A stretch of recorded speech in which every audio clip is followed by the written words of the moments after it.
Bonjour et bienvenue dans ce nouvel épisode du podcast Peaceful Mind. Aujourd'hui, on va parler d'équilibre entrepreneurial et on va parler d'alignement. Et pour ça, on a un invité d'honneur qui s'appelle Kevin Bourgeois, qui est le créateur de la société Supermood, qui vient juste de revendre.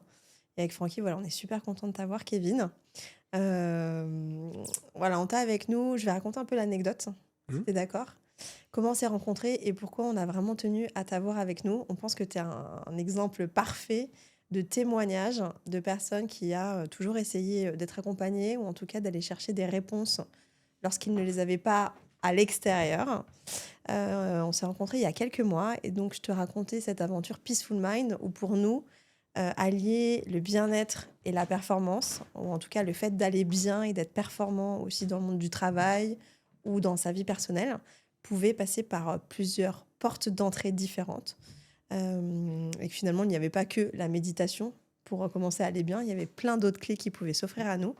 Et tu m'as dit, bah moi, en tant qu'entrepreneur, ça fait 10 ans que j'ai ma boîte et c'est exactement ce que j'ai fait pendant 10 ans. Je t'ai dit, ah waouh, qu'est-ce que tu as fait, Kevin?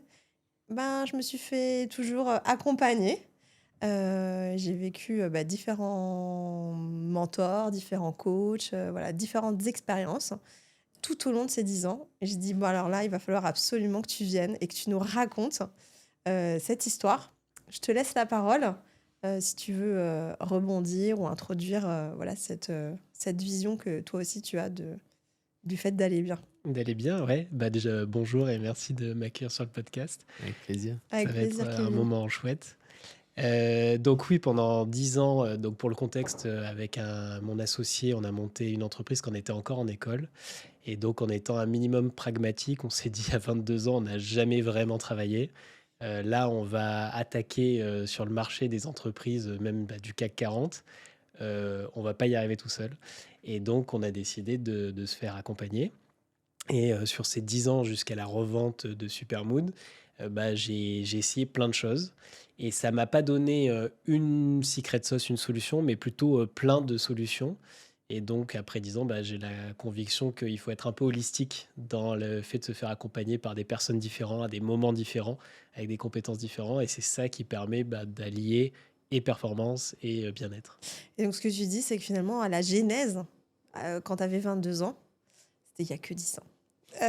C'était une décision collective avec ton associé. Vous êtes dit vraiment, C'était un état d'esprit, quoi. On ouais, était très dans l'apprentissage. Donc, on a une formation d'ingénieur, donc très technique, mais à côté, on lisait plein de trucs sur le business, le design, la psychologie. Et d'ailleurs, la jeunesse de la boîte, c'est moi qui voulais faire un métier à la fois dans l'informatique et à la fois dans tout ce qui était psychologie. Et je trouvais pas vraiment ce métier. Et donc, on s'est dit, bon, autant faire son propre métier. Voilà. Et par quoi vous avez commencé? Alors, on a eu 2 approches différentes. Pour mon associé, c'est lors de notre première levée de fonds. Il y a quelqu'un qui a audité toute notre base, technique et c'est cette personne qui est devenue son mentor. Donc c'était un D'accord. mentorat plutôt orienté technique, vraiment pour les, CTO.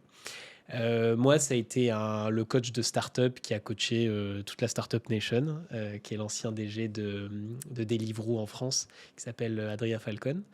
Et un type vraiment super, il m'a accompagné 2 ans et demi et on a travaillé des choses assez classiques aussi qui sont comment avoir plus d'assertivité, surtout quand on a 24 ans, une mèche, j'ai toujours la mèche, j'ai plus 24 ans mais Voilà. voilà. Et comment être plus playful, plus joueur au travail quand on est dans le roller coaster de l'entrepreneuriat. Voilà. Et puis après, j'ai eu au final, sur les 10 ans, j'ai eu 5 coachs formels et je dois avoir une dizaine d'expériences différentes de coaching. Donc 5 coachs formels et 10 expériences différentes. C'est quoi la différence pour toi? Entre les expériences et le coaching formel. Ouais, oui. Le coaching formel, c'est vraiment du 1 à 1 avec des rendez-vous réguliers, ce genre de choses. On travaille que sur moi. Et après, le coaching plus global, j'ai été coaché sur du commercial, par exemple. Après 7 ans à vendre mon produit, je me suis dit, bah, tiens, je vais me faire 1 an de coaching sales avec mon head of sales de l'époque. Et ça a été hyper intéressant. Donc j'ai vachement progressé à la fois sur techniquement et sur comprendre mes forces et mes faiblesses. Et aussi sur la team, puisque vous êtes travaillés tous les trois en même temps? Ouais, exactement. Et c'était bien parce qu'on n'avait pas les mêmes approches. Le coach était un ancien head of sales avec mon head of sales et moi-même qui était fondateur très sales. C'était hyper intéressant. Et puis après, j'ai fait des formations. Par exemple, là, en ce moment, je fais une formation qui s'appelle Foundation, où pendant 12 mois, chaque mois, on traite un sujet fondamental, que ce soit le sommeil, le sport, l'argent, la bouffe, tout ce genre de choses. Voilà, et donc, en fait, je pense que c'est un des plus grands privilèges de ma vie. C'est pendant 10 ans, j'ai pu être formé à plein de trucs. Et donc, dans ce que tu dis, ce que j'entends aussi, c'est qu'au début, les premiers accompagnements étaient assez pragmatiques business. Structuration de la société, positionnement du leader, la posture que tu pouvais avoir aussi au niveau de la Mhm. société, au niveau de tes collaborateurs, au niveau des clients, des prospects. Se former au métier, enfin, même si tu étais déjà vendeur de ta propre solution, finalement, revoir les choses, se remettre en question pour peut-être faire d'une autre manière. Mhm. Et là, aujourd'hui, tu parles quand même de sommeil, tu parles d'autres aspects donc, qui sont plus holistiques, qui sont plus centrés sur aller bien. Moi, je vais appeler ça comme ça. Ouais. Est-ce que c'est quelque chose qui est venu avec le temps, une fois que tu t'étais formé de manière plus technique, je veux dire technique, mais à un Mhm. métier, avec des expertises que tu n'avais pas en sortant de l'école, donc que tu as apprises et par l'expérience, et par le coaching ou le mentorat? Mhm. C'est arrivé plus tard ou pour toi, c'était évident dès le départ? Non, c'était pas évident. Alors, ce qui est marrant, c'est que j'ai commencé le coaching en me disant globalement, je sors de l'école, qui est un système qui toute ma vie m'a structuré sur apprendre. Et là, je suis dans le vide. Donc, il n'y a plus de tests, il n'y a plus de notes, il n'y a plus de timing, en fait. Et donc, comment on peut recréer ça, mais d'un point de vue business. Et donc, c'était quand même une démarche très intellectuelle, très dans le cerveau, qui est un peu ma personnalité. Oui, j'allais te dire, on sent qu'il y a de la structure et comment je peux recréer un environnement dans lequel je me sens bien, Ouais, des exactement. repères pour Exactement. performer. Exactement. Moi, j'adorais toute ma scolarité. Comment je peux faire pareil, mais au boulot, quoi. Et donc, j'ai été coaché par Adrien Falcon, là. Et ce qui est hyper marrant, c'est qu'au bout de 2 ans et demi, la plus grande leçon qu'il m'a inculquée, c'est dans les 10 minutes à la fin, quand on a débriefé de ces 2 ans et demi. Et il m'a dit Qu'est-ce qu'il t'a dit? Kevin, t'es comme un coton-tige. T'as un énorme bulbe et un tout petit corps. Et donc, ce qu'il voulait me dire, c'est que j'étais très dans le mental, dans l'intellectualisation et très peu dans l'émotion, le gut feeling, tout ça. Ouais, t'étais déconnecté De mon corps, du mes corps Du émotions, et corps. des un émotions. peu du cœur. J'essayais de rationaliser le cœur, voilà. Et donc, je me suis dit, bon, très bien, je vais prendre un autre coach à l'opposé. Et donc là, je suis tombé sur quelqu'un qui s'appelle Umberto, qui est le mâle alpha italien, beau, qui fait coaching et sportif et mental. Et donc avec lui, ça a duré aussi 2 ans et demi. On faisait 1 heure de muscu en salle. Et ensuite, pendant 1 heure, on prenait un café et on parlait business. Voilà. D'accord. Excellent. Et Umberto a la double casquette et type très fin, où il a la compréhension du monde business. Lui, c'était un ancien commercial et il coach beaucoup de dirigeants. Et à la fois, il me faisait suer en faisant des poids, quoi. Et ça m'a montré plein de choses, notamment que le corps était hyper important et que j'étais aussi un corps. Et donc, j'ai vachement bossé mon corps pour travailler mon mental. Et qu'est-ce que cette expérience, qu'est-ce qu'elle t'a dit? Parce que quand tu fais 1 heure de sport et qu'ensuite que Mm, tu vas prendre un café, mm. comment tu te sens physiquement? Transpirant et fatigué, Fatigué? normalement. Et il y a plein de leçons qui sont transposables au business. Alors, sur le côté, j'intellectualise trop. Première chose qu'il me dit, alors, je n'étais pas bien lourd, hein, je vais donner des statistiques. Donc, je fais 1,79 m et je pesais 72 kilos. Donc, ça allait. Et il m'a dit, bon, on va tomber à 63 kilos. Ok. Et donc, je me suis dit, bon, alors, c'est quoi? On va faire du paléo, combien de glucides? Il m'a dit, non, tu manges 1800 calories par jour et c'est tout. Tu peux manger ce que tu veux. Une pinte de bière, c'est 200 calories. Si tu veux, tu manges 9 pintes de bière et c'est tout. Et la première fois qu'il m'a dit ça, je me suis dit, mais catastrophique. Je vais avoir une alimentation pas équilibrée. Ouais, c'était un rupture complète des idées, de tes Ouais, idées Perte de préalables. contrôle c'était total, quoi. hyper bourrin, quoi, le moment pour le dire. Et en fait, j'ai appris que avec un objectif hyper simple, ça marchait très, très, très bien. Et donc, mon but, c'était 1800 calories, c'était pas 2000 ou c'était pas 1006. Comme ça, je perdais au bon rythme. Au début, on mange n'importe quoi et en fait, au fur et à mesure, on s'autorégule. Et donc, je suis arrivé à 63 kilos. Je faisais que, en gros, 45 minutes à pousser des poids. fait, au bout d'un an, mais j'avais une musculature que j'ai un peu perdue depuis, mais qui était impressionnante, vraiment, quand je monte les photos, voilà. Un autre truc aussi, au bout de 3 séances, il me dit, bah, mets-toi torse nu et je te prends en photo. Et prends-toi en photo. Je lui dis, mais jamais de la vie. Ça, c'est le truc On de n'est gros pas sur bof, quoi. Instagram. Voilà, on n'est pas sur un... Photo témoin. Et il m'a dit, mais c'est ta métrique, ton corps, là, par rapport à Ouais. ce qu'on fait. Donc, je lui ai dit, quand même, jamais de la vie. Et il m'a dit, bah, je te prends en photo. Et donc, il m'a pris en photo. Et il m'a ressorti les photos 1 mois, 2 mois et 3 mois après. Et donc, j'ai pu constater l'évolution. Et donc, je me suis rendu compte que c'était quand même assez motivant, ne serait-ce que sur le niveau esthétique. Et donc, depuis, bah, j'ai un dossier qui s'appelle Gros Bof dans mon portable. Et parfois, je me prends en photo. Tu te Mais regardes. c'est ma KPI. Ouais, Excellent. exactement. Sur la partie, je reviens sur la partie calories, Mhm. zéro contrainte sur ce que tu pouvais manger Mhm. et zéro contrainte sur le nombre de repas ou autre. Mhm. C'était vraiment comme tu voulais, c'est ça? Ouais, Tu exactement. pouvais faire 1800 calories en un repas? Si tu veux. Ok. Et d'ailleurs, le corps le prend à peu près pareil que si tu le fais Ouais. en 3 repas. Après, tu adoptes des stratégies. Par exemple, moi, j'ai jamais été très petit-déj. Bah, du coup, je prenais pas petit-déj, t'économises 300 calories. Ok. Ça te permet de prendre conscience de l'alcool, enfin de plein de choses aussi. Et je pensais pas qu'en ayant un seul but tout simple, finalement, il y avait une vraie richesse derrière ce but. Des résultats. Des résultats On aussi. dit ouais. quand tu travailles sur le corps, quand tu fais du sport, Mhm. tu gagnes en clarté, tu gagnes en énergie. Ouais. Tu as vraiment senti une différence à ce moment-là? Énorme. Énorme. Plus de coups de barre à partir de 14 heures. Et puis même, j'ai transposé plein de choses dans le business. Un des apprentissages que j'avais était qui me disait, quel est le truc que tu peux faire? Si tu le fais tous les jours, c'est sûr que tu réussis ce que tu veux. Et commercialement, bah, c'est assez rigolo. Souvent, on se dit, mon objectif, c'est de faire, je sais pas, 300 000 euros au trimestre. Et donc, je dois avoir 5 clients. Bon, super. Mais ça me donne pas une action à faire tous les jours.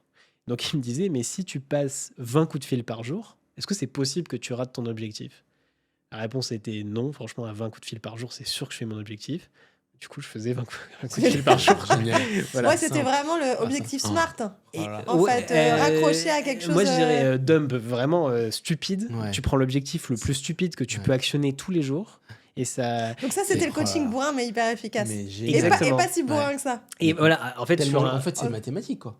C'est Moi, j'ai très le souvenir, mathématique, mon premier exactement. job de sales, Ouais. j'avais, c'était il y a 24 ans, j'avais imprimé une feuille A4, quoi, mon directeur commercial, c'était Mhm.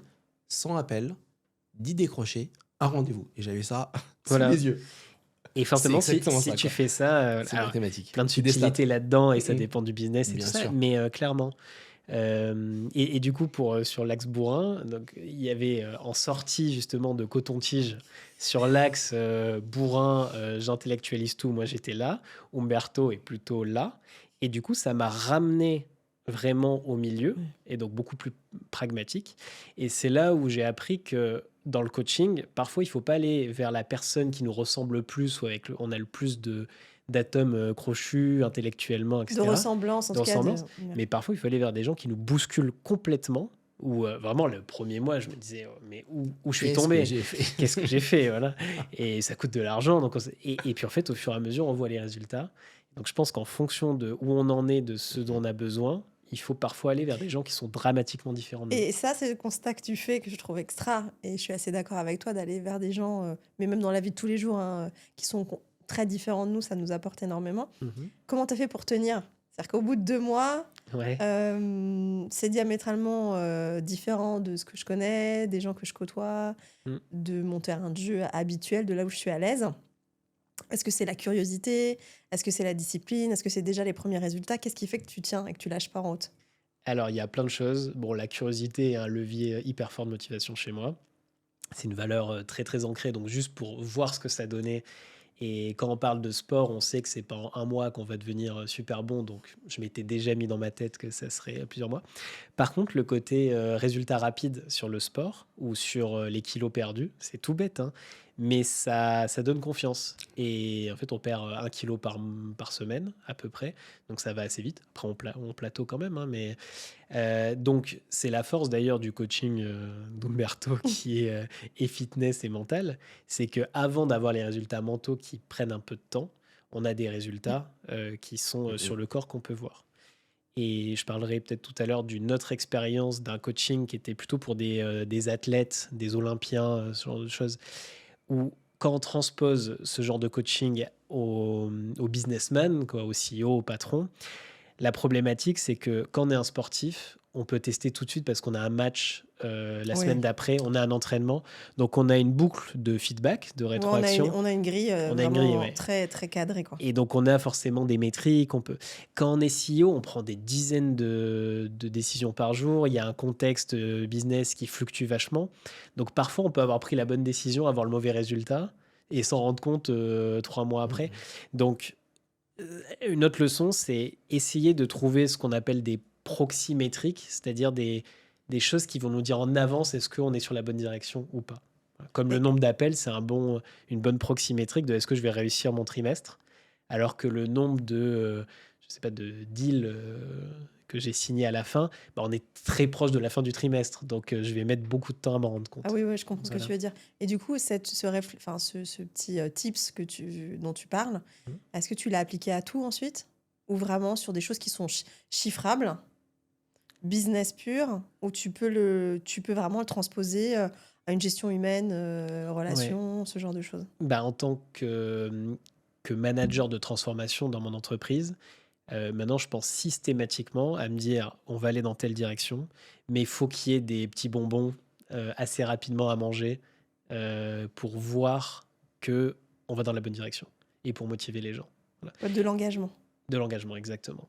Que ce soit de l'extérieur, donc client, ou que ce soit de l'intérieur, Exactement. les équipes. C'est ça. Et donc, faut pas chercher à tout mettre sous forme de métriques, parce qu'il y a des choses qui sont pas métriques.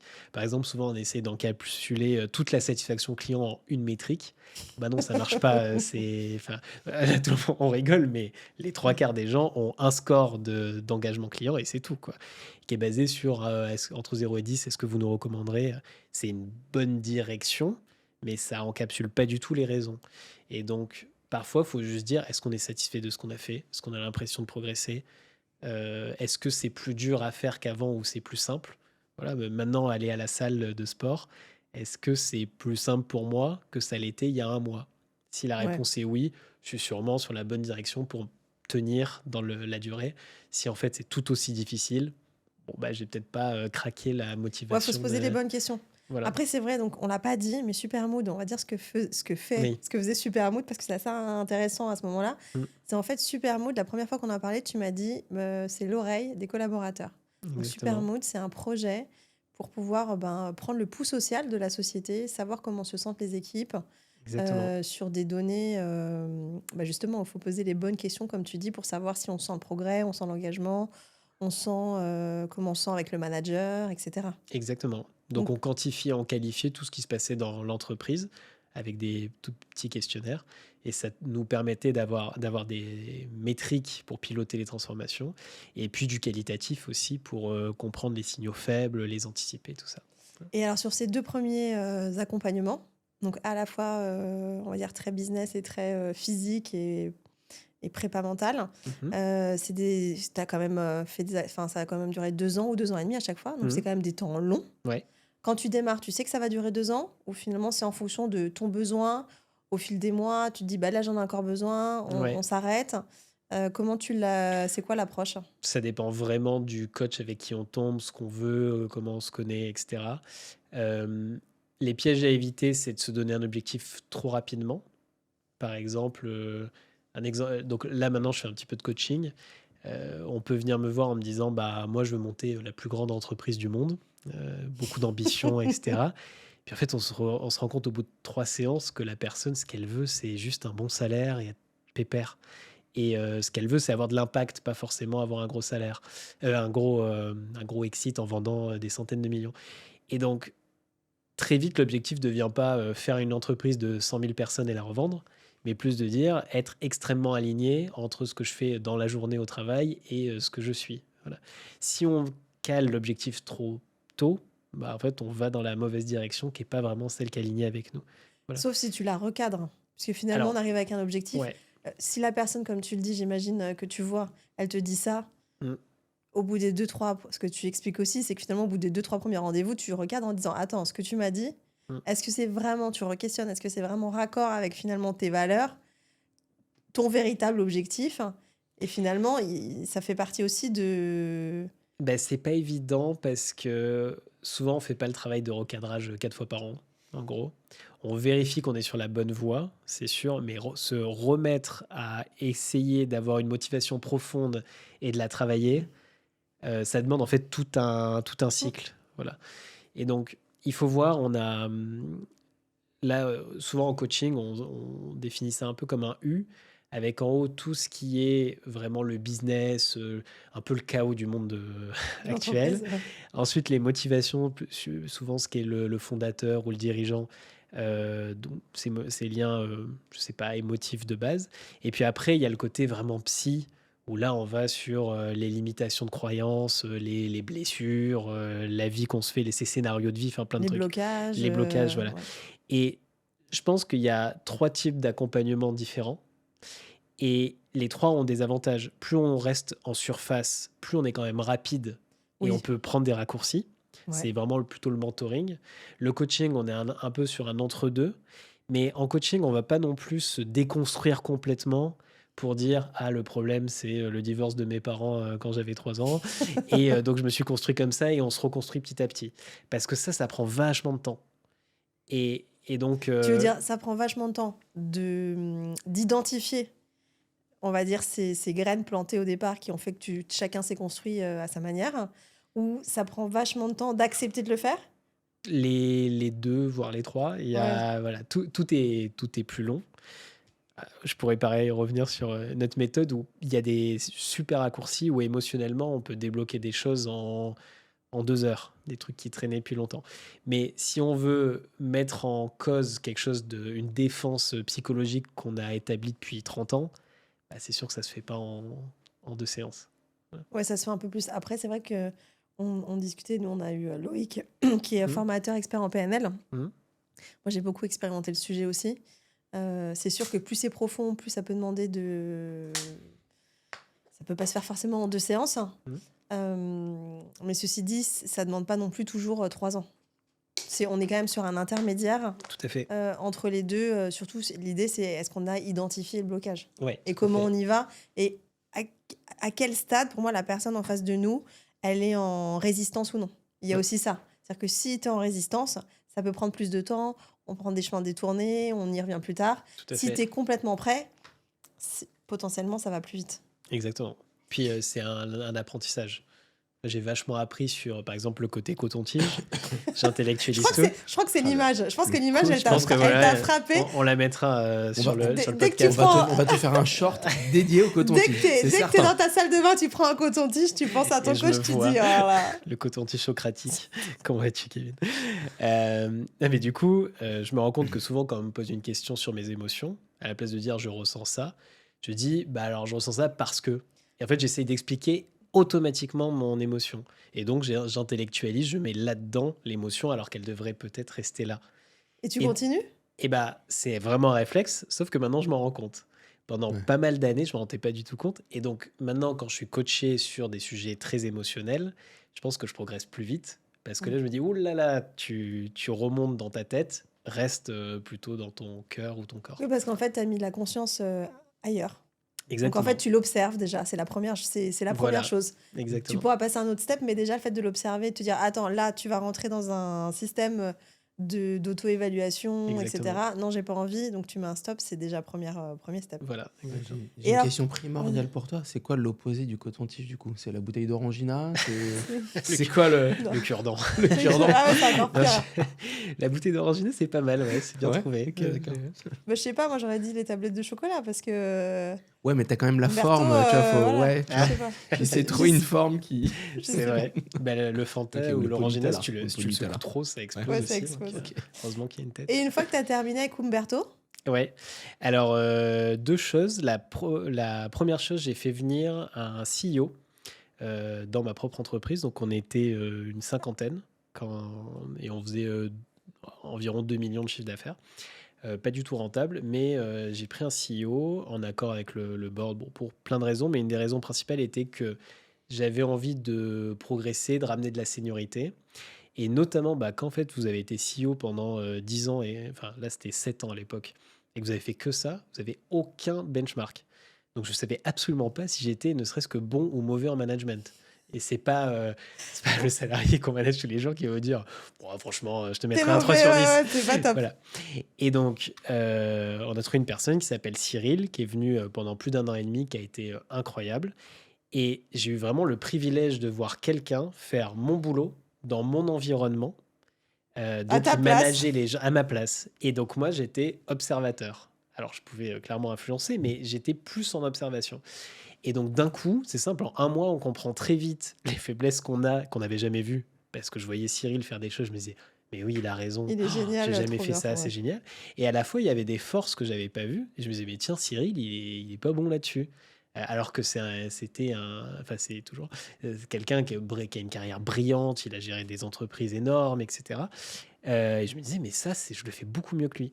Et donc, ça équilibre vachement notre confiance en soi. On est vachement plus humble sur nos faiblesses et vachement plus sûr de nos Sur ta forces. force. Mais Voilà. c'est un CEO que tu as recruté ou Ouais. c'est une mission Vie ma vie, et t'es CEO de la Non, boîte non, pendant... l'idée, c'était qu'il soit CEO. D'accord, Voilà. ok. Moi, mon but, c'était de me recentrer sur d'autres choses. Ok. Et voilà, et j'ai appris plein de trucs là-dessus. Ok. Ouais. Et ça a été quoi les plus gros challenges, finalement, sur lesquels t'ont aidé tous ces accompagnements? C'est la gestion de l'humain, c'est la gestion avec les investisseurs, Mm. les tournants, tu vois, les tournants, comme tu dis, de la société, par exemple, 2,5 millions de collaborateurs, on peut faire mieux, tu vois ce que je veux dire? Donc, ça pouvait être aussi une pression pour toi. Mm. Sur quel type de challenge ça t'a vraiment... Je pense que ça m'a permis globalement de rester hyper heureux alors que j'étais dans un labyrinthe et que le labyrinthe, il était en feu, quoi. Ok. En fait, on a beaucoup d'interlocuteurs. Nous, on était extrêmement jeunes, c'est-à-dire que nos premiers salariés, c'était nos copains.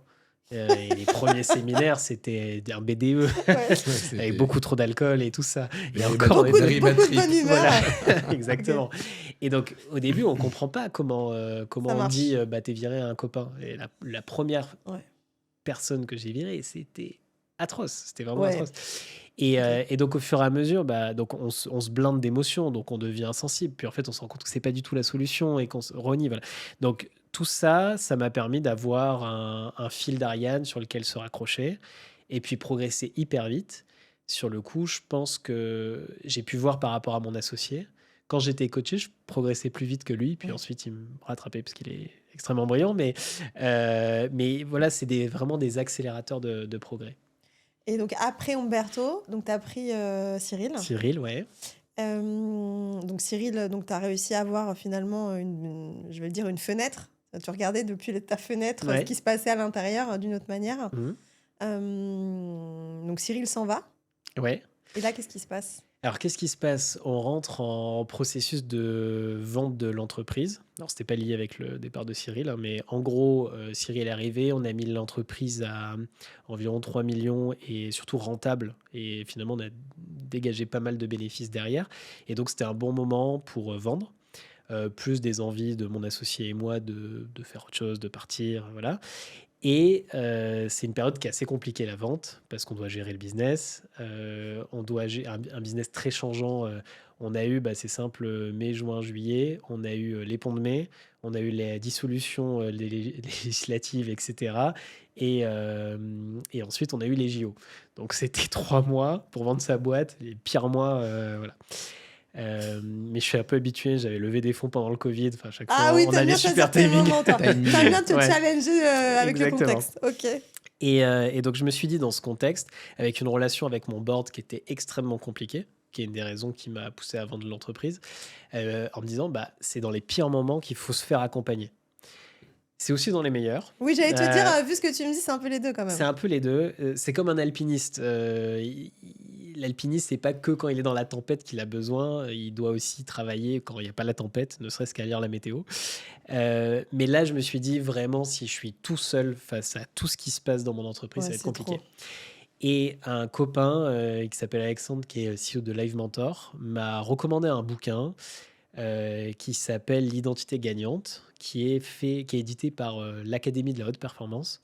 Ah Et oui, donc ok. l'histoire, c'est Ouais. Pierre David, qui est un boxeur, il faisait de la savate. En gros, il a fait 4 finales de Coupe de France, il les a toutes perdues, alors que techniquement, il se sentait Oui. supérieur. Il a fait le tour du monde, il a cherché plein de trucs, il a trouvé une méthode, il est revenu et il a tout gagné. Et donc, il est champion, etc. Et maintenant, il a monté cette structure pour accompagner les athlètes. Donc, il a quand même, je crois, coaché 14 personnes au dernier JO, Ok. 14 Olympiens. Et ensuite, il a adapté cette technique pour les chefs d'entreprise. Et donc, quand je lisais ce qui était ressorti, je me disais, mais quel bullshit. Ça Ok, a l'air d'accord. nul Très et bien. vraiment Et comme charlatan. ça a l'air nul, j'y vais, je teste. Et alors, Alexandre m'a quand même un peu poussé à y aller. Mais pareil, dans cette idée de, j'avais l'exemple d'Umberto où au début, je me suis dit, je teste. Et donc, je suis allé tester. Et on a eu une première séance sur un sujet qu'il appelle la dépolarisation. Ouais. La dépolarisation est un concept assez intéressant de se dire, pour faire un petit exercice, mais qui est de dire, on voit par exemple l'humilité et l'arrogance comme deux opposés. Ouais. Mais en fait, ça dépend du contexte, de comment on regarde. Est-ce que c'est vraiment un curseur ou est-ce que c'est plus mou que ça? Voilà. Et on a travaillé sur un problème de relation avec le board que j'avais Ouais. depuis 4 ans, qui était peut-être un de mes 3 plus gros problèmes dans ma vie, où je me Qui te réveillais la prenait nuit. beaucoup. Hein. Ouais, exactement. Mentalement, c'était très, très lourd. Et j'avais quand même été coaché, j'avais eu Oui, tu avais été Cyril, déjà voilà, accompagné, donc voilà. en fait, tu n'étais pas non plus démuni, mais là, Non, c'était un vraiment pain point mais c'était énorme. resté plutôt dans l'intellect. Et donc, je pense que j'avais une lecture très bonne du board, de moi, de notre relation. Donc, intellectuellement, c'était Sur le verrouillé, papier, mais ça cadré. restait vraiment dans le cœur et dans l'estomac, pas encore. Voilà. Et on a fait une séance de 3 heures. Et ça, je pense que ça peut parler à beaucoup de personnes. Parce que ton cerveau te dit quelque chose, Ouais, tu penses que tu vois objectivement la scène, mais finalement, le corps, il y a toujours un blocage. Ça parle à beaucoup de gens. exactement. Et d'ailleurs, une erreur qu'on a quand on fait des transformations de groupe, c'est qu'on se dit on va faire un truc hyper malin. En fait, tant que les gens ils le ressentent pas dans leurs émotions, ils y vont pas, quoi. Voilà.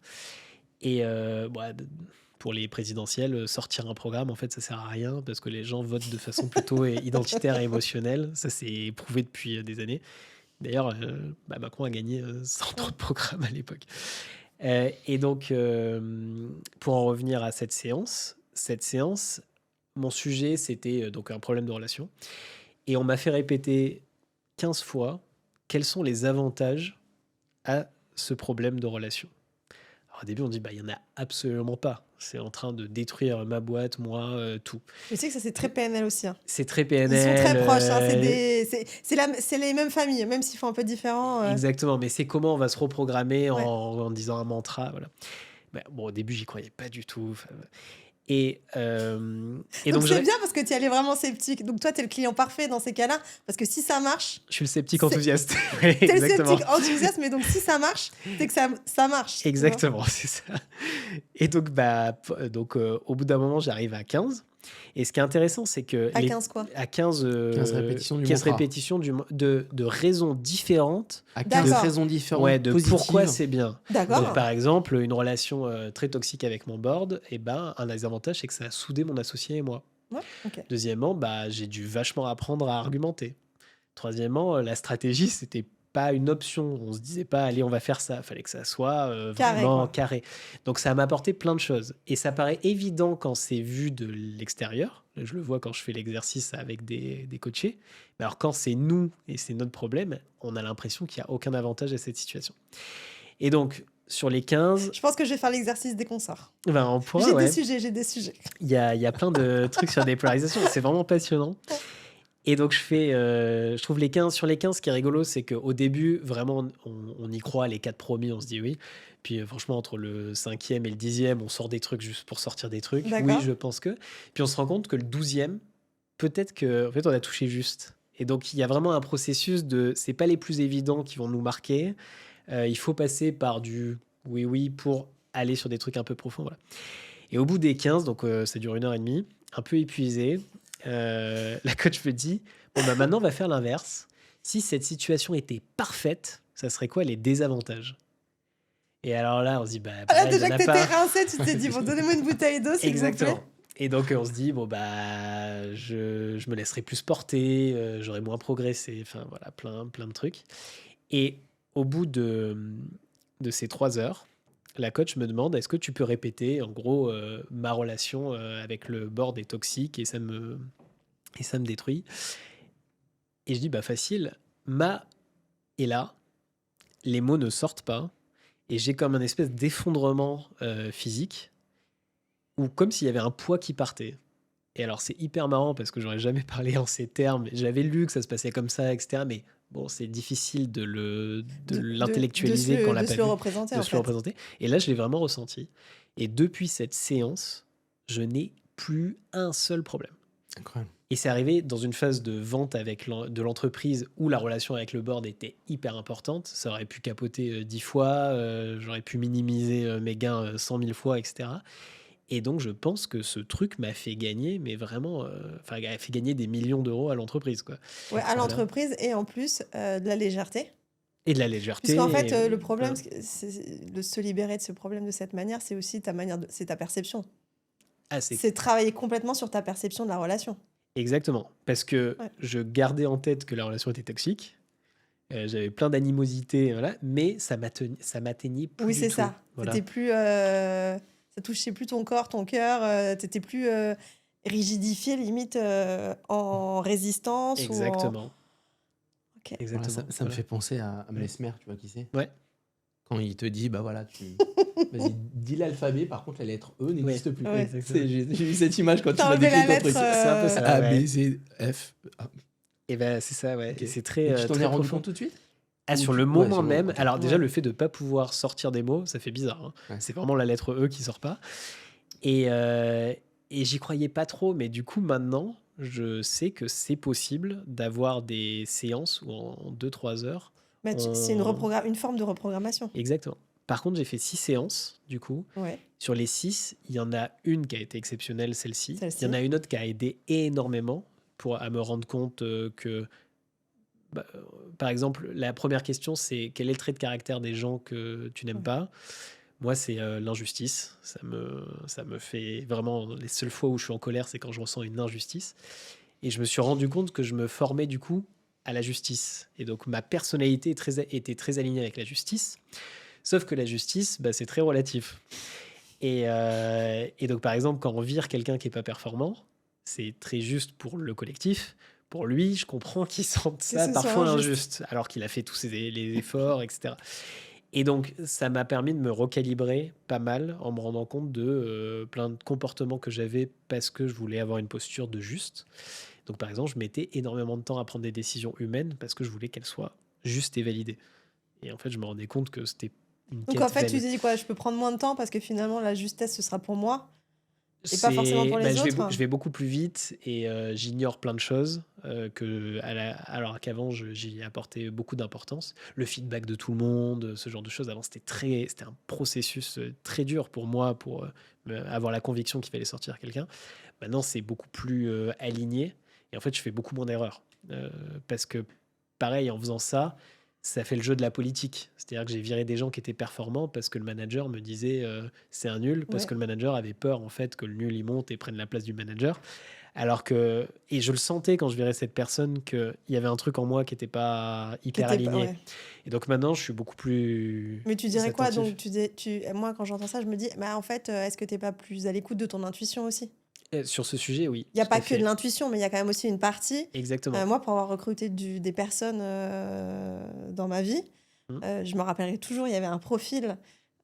J'avais vérifié toutes ses refs. C'est le seul pour lequel j'ai fait ça. Hein. Ouais. J'avais un truc qui me disait, je sais pas, j'ai quand même un doute, et pourtant ça combinait bien avec le reste des profils et tout.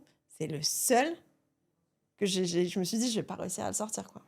Ça va être complexe. Et je me suis dit, bon, plus jamais, il faut vraiment, même si tout paraît nickel sur le papier, si tu as une intuition qui te dit non, vas-y, écoute. Le meilleur motto, c'est quand il y a un doute, il n'y a pas de doute. Ouais, exactement. Je pense qu'il faut vraiment se le dire. Et donc, quand tu es arrivé justement sur cette dépolarisation, donc sur les conseils d'un de tes amis, donc sur le board, ma relation, comment gérer ça au mieux, donc tu fais ces 6 séances, tu repars finalement avec une nouvelle perception Mhm. De plein de choses finalement, de ta relation aux autres, de tes moteurs dans ta manière d'agir, etc. Ouais. Et ensuite, tu continues encore. Là, ça dure 6 séances. Ça dure 6 On est séances. presque à l'avant. Tu es en phase de rachat. Ouais, là, on a même négocié, quasi signé. Donc, finalement, c'est au milieu du coaching que la vente se fait. Ok. Et ensuite, autre expérience assez intéressante, c'est que j'intègre mon concurrent historique. Et donc, je vois ce que fait mon concurrent historique que je fantasmais en fait depuis 10 ans. Fantasmer dans le sens Oui, positif et fantasmer. négatif, Ouais, en c'est-à-dire fait, que qu'est-ce qu'ils en font, fait, j'avais comment ça aucune marche. idée de Ouais. comment, j'avais plein de soupçons, j'avais plein de petits indices. Mais Et ouais. puis, vu que tu as la curiosité en plus, tu te dis, mais comment ça marche chez Exactement. eux? Je vois ce que c'est que pour la première fois pour moi d'être un salarié, enfin, de ne pas prendre toutes les décisions. Donc Ah ouais, c'était la fin. Bah, bien. c'était hyper intéressant aussi. Un peu dur, mais, mais assez intéressant. Et en parallèle, donc je me suis formé à plusieurs choses. Donc le programme Foundation là, dont je Ouais, parlais, vraiment super. où chaque mois on traite un sujet. Mm, Premier mm. mois, c'est faire du sport tous les jours. Voilà, il y a plein de trucs. Donc pareil, ça nous apprend plein de choses. Et puis un autre truc qui s'appelle la théorie U du MIT, qui est en gros un truc de ce qu'on appelle la systémie, le system thinking, et un truc très dans l'émotion. System thinking, c'est de se dire on n'est pas en haut d'une pyramide, mais on est plutôt au milieu d'un écosystème. On passe d'un égo-système à un écosystème. Je trouve ça pas mal. Et en se disant, on peut être je sais pas, un petit atome qui vibre. En fait, ça va faire vibrer d'autres atomes qui vont faire une grande Ouais. réaction. Et donc, c'est très émancipateur en se disant, on peut toujours avoir de l'impact parce que on vibre à un autre niveau et il y a une résonance derrière. À côté de ça, il y a un côté un peu ingénieur de ça implique ça, implique ça, implique ça. Et la conclusion de la théorie U, c'est de se dire que les gens ne bougent pas si les émotions ne Ouais. les poussent pas à bouger. Ouais, Voilà. si on les. C'est ce que tu disais sur les élections, c'est ce que tu dis Exactement. sur. C'est ce que tu as dit d'une autre manière déjà précédemment, mais c'est Ouais, ça. Les gens, tout se recoupe, ouais. il faut qu'ils se sentent engagés émotionnellement, humainement, en fait. Exactement. Sinon, tu n'arrives pas à les bouger, même sur une transformation d'entreprise, Exactement. sur des valeurs, sur tout ça. Et donc- Waouh! Francky, t'as envie de faire des trucs, toi? T'as envie de tester des choses? Tu vas aller voir Umberto? Ah ouais, de fou, ouais. J'ai envie de devenir une bouteille d'orangina. Ouais. Tu veux- Ça marche bien. Non, mais c'est vrai que c'est très intriguant. C'est très intriguant ce côté. Et c'est marrant parce que j'ai commencé moi aussi à en prendre conscience en travaillant avec une numérologue Mhm. qui m'a dit qu'effectivement j'avais beaucoup trop de choses qui étaient là-haut. Que la première chose qu'elle me recommandait, c'était de faire 30 minutes de sport tous les jours. Ouais. Ce que j'ai recommencé à faire alors qu'à une époque j'en faisais vraiment beaucoup. Mhm. Et je sens tout de suite la différence, quoi. Et effectivement, plus aucun effort, maintenant c'est devenu routine. Une habitude, ouais. On se pose pas la question et on le fait, donc ça me parle beaucoup. Et est-ce ouais. qu'aujourd'hui, tu as appris, tu as intégré des choses au fil de ces 10 années de mentorat, accompagnement, coaching, expérience? Mhm. Est-ce qu'il y a des choses que tu pratiques dans tes routines ou des réflexes que tu peux avoir où tout ça s'est intégré et du coup, tu n'as pas besoin de pratiquer régulièrement? Non, c'est toujours moi, par exemple, je me vois plus comme un sprinter qu'un marathonien. Et donc, tout ce qui est dans le temps long, j'ai un peu du mal. Ouais, ok. Et donc, il faut que je me force. Donc, j'intellectualise le fait qu'il faille que mon système marche en faisant des petits pas Ouais. pour pouvoir me mettre dans cette dynamique de petits pas. Mais je me connais, donc c'est pas naturel. Mais par contre, comme je suis assez confiant dans le système que j'ai pensé là, le reste suit. Et puis tu suis. Quand tu as Ouais. pensé un système, tu es dans la discipline. Un Au petit peu. début, tu es dans la volonté de créer le système. Il faut se dire, Donc ça, c'est la meilleure allez, partie? moi, c'est la partie que j'arrive à Ouais, faire. c'est ce que j'allais te dire. Ok. Et après, tu essayes d'être pris dans ton propre système, c'est-à-dire de ne pas pouvoir y déroger. Le truc du sport tous les jours, c'est un apprentissage, c'est que c'est plus simple de se dire j'en fais tous les jours que de dire j'en fais 5 fois par semaine. Parce que 5 fois par semaine, on a le droit de craquer 2 fois. Alors que tous les jours, on n'a pas le droit. Ouais. Parce que ça dépend pas des profils. Je pense pas. Sur le coup, il y a des gens qui ont... Moi, je pense que j'ai beaucoup de volonté, c'est-à-dire que je peux à un moment mettre le coup de fouet, mais j'ai zéro discipline. Ouais, dans le temps, Et- c'est dur à tenir en fait. Et donc, exactement. Donc, ce côté de j'ai pas le droit de craquer, L'exemple, on en parlait avant le podcast, mais c'était, il fallait que je fasse du sport tous les jours. Attends. Avec ma femme, on fait un indien où on mange énormément. J'arrive à 23h, j'ai pas fait mon sport. Je regarde ma femme et je commence à faire des pompes et des abdos. J'aurais pu Après faire un butter chicken, c'est pas mal. C'était horrible. Nano Mais- fromage butter chicken, allez, vas-y. Exactement. Mais j'aurais pu craquer une fois par semaine. Jamais j'aurais fait ce sport. Oui. Alors que Ok. là, j'ai juste eu à utiliser un petit peu de volonté sur le moment pour me dire, allez, je vais pas perdre mes... Ouais, et puis surtout, Ouais. je vais pas dire la fierté, mais bon, c'est bon, je tiens, je vais pas craquer maintenant. Exactement. Ce côté, C'est ça. cette autosatisfaction aussi de... Ouais, ça fait plaisir à l'ego. Ouais. Je te propose, avant la méditation, avant, enfin, moi j'avais des petites questions, je voulais faire un petit questionnaire, la tête, cœur, corps quand même. Ouais, tête, cœur, corps. Tu sais que nous, c'est notre fil rouge, et c'est ce que tu as dit, c'est-à-dire vraiment, tu as le mental, tu as les émotions, et puis tu as le physique, tout ça, en fait, c'est Exactement. l'expérience que tu as fait. Le coton-tige, quoi. Ouais. Je peux m'arrêter à la première question sur la tête. Je dirais, alors c'est vrai que tu nous as partagé beaucoup d'expériences, mais s'il y avait une expérience qui a changé ta vision de l'entrepreneuriat, ou en tout cas du rôle d'entrepreneur, ou un livre, ou quelque chose qui t'a fait vraiment te dire, ça peut être une lecture, hein, ça peut être une rencontre. Je vais en répondre 3. Vas-y. Allez. Il y a un bouquin qui est pas si connu que ça, qui s'appelle The 15 Commitments of Cautious Leadership. Et ils ont un modèle qui est, on met une ligne et on se dit à chaque fois, est-ce que je suis au-dessus ou en dessous de cette ligne? Par exemple, sur, je sais pas, l'enthousiasme, est-ce qu'aujourd'hui je suis au-dessus ou en dessous? Sur la bienveillance que j'ai envers mes équipes, est-ce que je suis au-dessus ou en dessous? Et c'est un concept qui m'a vachement travaillé pendant 7-8 ans. Et souvent, je me dis, je suis où sur la ligne? Et cette image mentale, elle est très, très forte. Et je pense qu'elle a beaucoup changé mon approche. Pour moi, je pense que le passage par Umberto était impressionnant parce que c'était l'opposé de ce que... Et c'était inattendu aussi. Et c'était inattendu, voilà. Ouais. Donc, ça m'a vraiment ramené plus vers le centre. Alors, je suis toujours un peu dans le côté tête. Mais j'ai compris, par exemple, que j'étais aussi un corps. Voilà. Pour l'instant, j'ai encore dans la tête que le corps est au service de la tête, ce qui, à mon avis, n'est pas tout à fait vrai. Mais voilà, je suis un corps avant tout. Est-ce que tu as une croyance sur l'entrepreneuriat que tu aimerais voir disparaître? Plein. J'ai dit une. Une, ça va être J'en ai compliqué. 50. Ok. Une croyance sur l'entrepreneuriat. La première qui vient. Je pense qu'il ne faut pas jouer à l'entrepreneur. Et par exemple, moi, j'ai toujours décorrélé mon identité de mon entreprise. C'est-à-dire que j'ai toujours été Kevin et mon job, c'est CEO d'une entreprise qui s'appelle Supermood. Mais c'est 3 éléments qui sont vraiment différents. D'ailleurs, à un moment, j'étais président de Supermood. Puis ensuite, j'ai été CEO de Supermood, acquis par mon concurrent. Et donc, je pense que plus on colle son identité, moins on prend les bonnes décisions. Et parce qu'on est plus émotionnel, alors que plus on est détaché, c'est un peu contre-intuitif, mais meilleure est notre performance dans l'entreprise.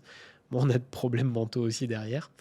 Et ça nous permet de se dire que l'entreprise, elle fait partie d'un tout, d'un environnement, d'un écosystème, et qu'on n'est pas là juste pour aligner des zéros, etc. Ce qu'on fait, le temps qu'on passe, c'est du temps humain, et donc autant qu'ils servent à quelque chose, qu'ils servent à soit faire du bien au monde, soit à nous remplir les poches pour pouvoir derrière faire d'autres choses, mais il faut que c'est un sens, tout ça.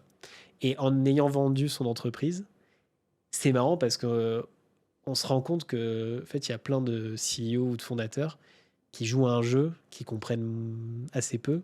Et quand on regarde le jeu de l'extérieur, on se dit, mais ce jeu n'a aucun sens. Voilà. Et donc, quand tu dis jouer un jeu, c'est-à-dire parce que tu penses qu'ils ont quoi? Ils collent trop leur personnalité à leur boîte parce qu'en fait, l'intention...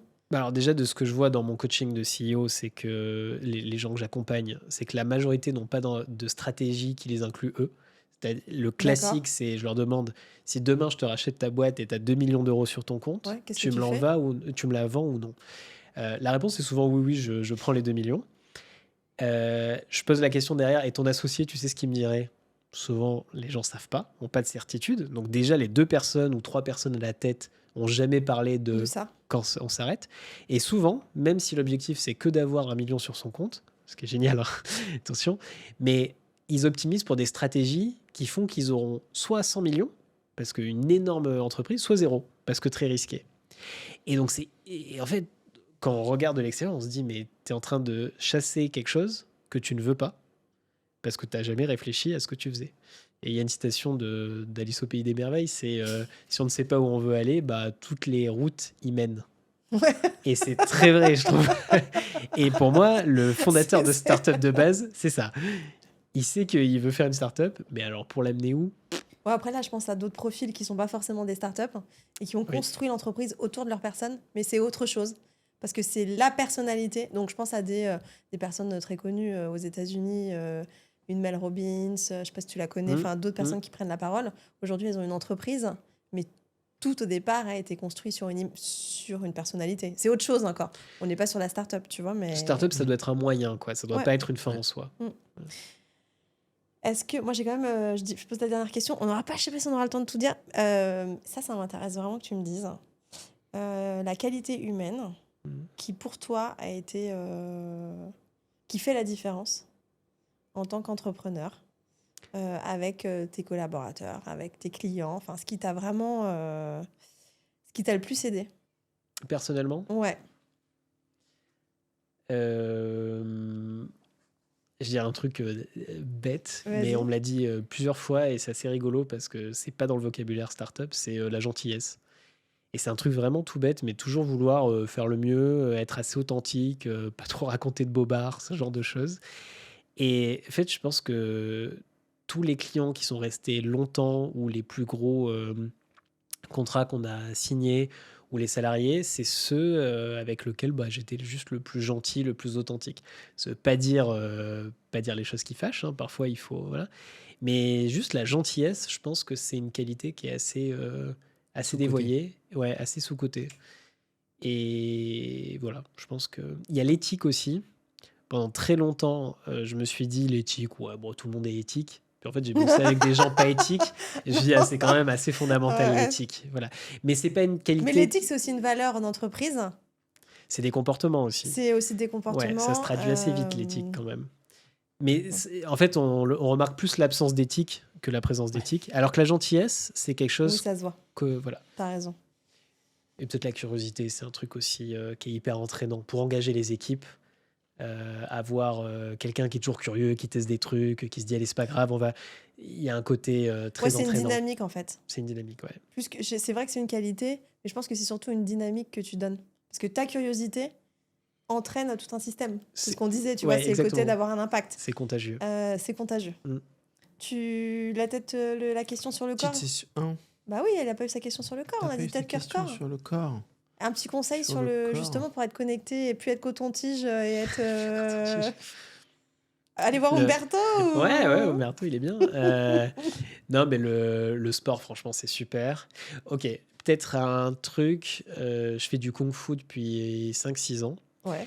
Et c'est marrant parce que j'ai essayé la méditation pendant 15 ans. Bah là, tu vas en faire après, Ça tu tombe vas bien, là, voir. on hein. enchaîne tout de suite, là. Ouais, bah moi, ça me fait pas grand-chose. Si, Ok. ça me fait un peu baisser mon stress, mais j'ai jamais réussi. Pourtant, je pense que j'ai essayé 6 ou 7 fois.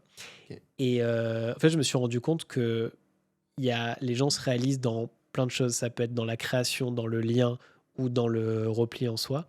Et moi, j'ai un truc soit dans la création, soit dans le mouvement. Et donc le kung-fu avec des mouvements plutôt lents, un peu le tai chi, vous voyez les grands-parents, les grands-mères asiatiques qui en font dans leur jardin. Moi, c'est un truc qui marche super bien. Ok. Et donc je trouve que la leçon, c'est il faut pas prendre forcément la méditation comme un absolu, mais il faut trouver une activité qui est vachement alignée avec un truc qui nous apaise. Ça peut être collectionner les timbres. Roosevelt, quand il avait des décisions à prendre, il prenait des timbres et il faisait Mais sa est-ce que collection. c'était physique? Est-ce que c'était la connexion au corps? Peut-être pas au corps, Tu mais vois ouais, c'était plutôt mental, le fait Tu vois ce de que je veux se dire focaliser. Oui, c'est vrai qu'il C'est-à-dire qu'il y a quand même pas l'ancrage dans le corps. Après, C'est vrai. moi, par exemple, j'ai fait des arts martiaux pendant 12 ans. Mhm. Donc, c'est pas du kung-fu, mais c'est assez proche. C'est un peu dans la même... Ouais. C'est un peu dans cette famille-là. Bon, déjà, pour moi, il y a une différence entre art martial et sport de combat, parce qu'il y a aussi une philosophie qui va avec. Donc, Ouais. le kung fu, c'est le cas aussi quand même. Il y a une philosophie qui va Mm. avec. Moi, je pense que moi, mon point de vue, c'est que c'est complémentaire. Mais là où je suis d'accord avec toi, c'est qu'il faut trouver quelque chose qui nous ressemble et dans lequel Tout à fait, on voilà. se sent bien. Et c'est pour ça qu'il faut expérimenter. Peut-être qu'aujourd'hui, tu fais du kung fu et puis dans 3 ans, tu feras du jiu-jitsu, peu C'est importe. possible, ouais. Mais en tout cas, toujours être curieux d'aller tester des choses, même sur le plan physique et sportif. Ouais, exactement.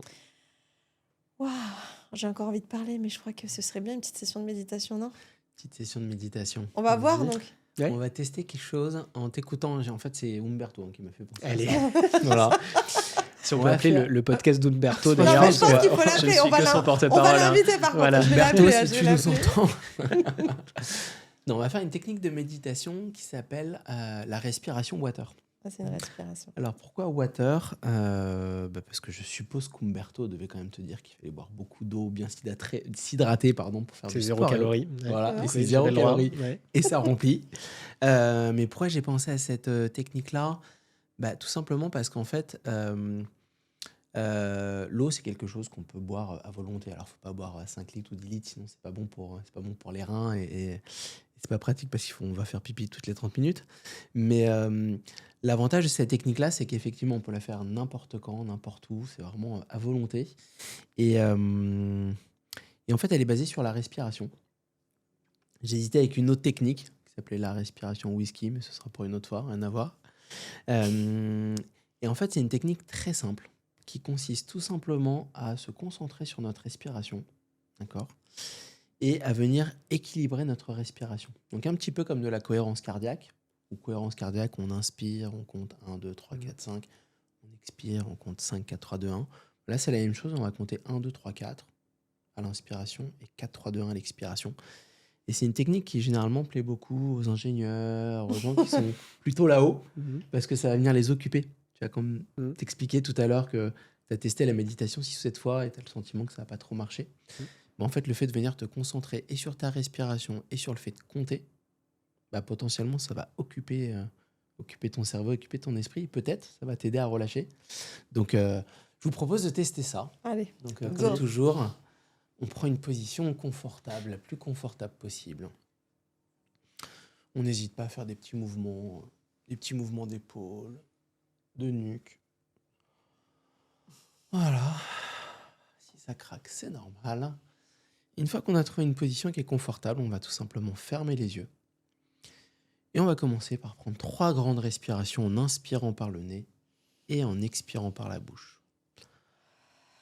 Et chacun le fait à son rythme.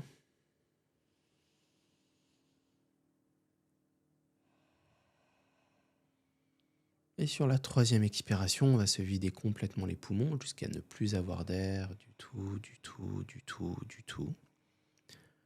Puis on reprend une respiration naturelle. Donc je réexplique la technique avant de la faire ensemble. Donc le principe, c'est qu'on va inspirer en comptant 1, 2, 3, 4. Et ensuite, on expire en comptant 4, 3, 2, 1. Alors, vous n'avez pas besoin de compter, c'est moi qui vais compter. Vous vous calez sur mon comptage. Et donc, on se prépare pour démarrer, pour faire une inspiration. 1, 2, 3, 4. Et on expire. 4, 3, 2, 1. On inspire. 1, 2, 3 et 4. Et on expire. 4, 3, 2, 1. On inspire. 1, 2, 3, 4. On expire. 4, 3, 2, 1. On inspire. 1, 2, 3, 4. On expire. 4, 3, 2, 1. Inspire. 1, 2, 3, 4. Expire. 4, 3, 2, 1. Inspire. 1, 2, 3, 4. Expire. 4, 3, 2, 1. Inspire. 1, 2, 3, 4. Expire. 4, 3, 2, 1. On le fait une dernière fois. On inspire. 1, 2, 3 et 4. Et on expire. 4, 3, 2. Puis on reste immobile, les yeux fermés. On reprend une respiration naturelle, sans chercher à la contrôler comme on vient de le faire. On va en profiter pour prendre un instant et observer. Observer comment on se sent mentalement, physiquement.